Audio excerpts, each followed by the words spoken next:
అందరికీ నమస్కారం. మన పూర్వీకులు, ఋషులు, మహాజ్ఞానులు మనకు అందించిన ఆయుర్వేదంలో బట్టతలపైన వెంట్రుకలు మొలవడానికి ఒక దివ్యమైన ఔషధం గురించి ఈరోజు తెలుసుకుందాం. మన ఆహార అలవాట్ల వల్ల కానీ, మనం చేసే పనిలో స్ట్రెస్సు, ఒత్తిడి వల్ల కానీ ఈరోజు యువతకి త్వరగా బట్టతల అనేది వచ్చేస్తూ ఉంటుంది. అటువంటి వారికి మరలా తిరిగి బట్టతలపైన వెంట్రుకలు మొలిచే ఒక దివ్యమైన ఔషధం ఈరోజు మనం చూద్దాం.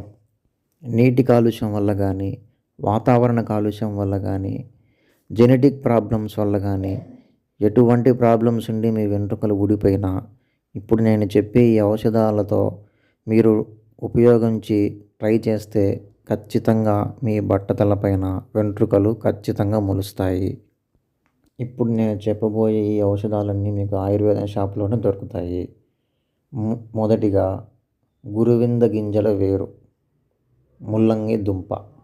ఇవి రెండు సమభాగాలుగా నూరి ఒక ముద్దలాగా చేసి దీన్ని తలకి పట్టించుకొని 1 లేదా 2 గంటలు ఆరనిచ్చిన తర్వాత చల్లనీటి స్నానం చేస్తే వెంట్రుకలు ఖచ్చితంగా మొలుస్తాయి.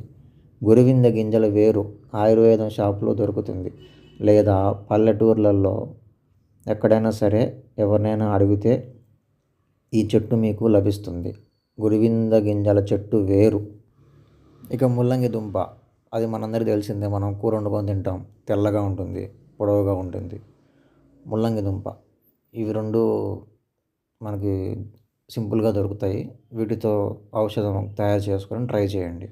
ఇక రెండవది వస, అతి మధురం, నాభి, లక్క. ఈ 4 పదార్థాలు ఆయుర్వేదం షాపులో దొరుకుతాయి.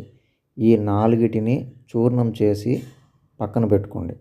తర్వాత గురువింద ఆకు, గురువింద చెట్టు యొక్క ఆకు రసము, అలాగే నువ్వుల నూనె, ఇవి 2 సమభాగాలుగా తీసుకొని పైన మనం ముందుగా చేసి పెట్టుకున్న ఆ 4 పదార్థాల యొక్క చూర్ణము ఈ నూనెలో వేసి కాచి వడపోసి తలకు రాసుకుంటూ ఉంటే బట్టతలపైన వెంట్రుకలు ఖచ్చితంగా మొలుస్తాయి.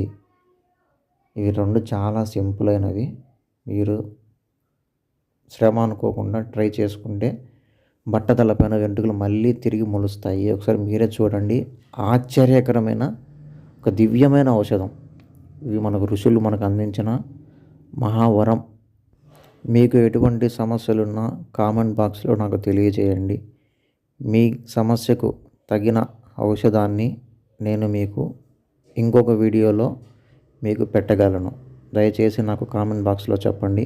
మీకు ఎటువంటి సందేహాలున్నా నాకు కామెంట్ బాక్స్లో చెప్పండి. నేను మీకు రిప్లై ఇస్తాను. ఇంకో వీడియో అయినా చేసి మీకు పెడతాను. ధన్యవాదాలు.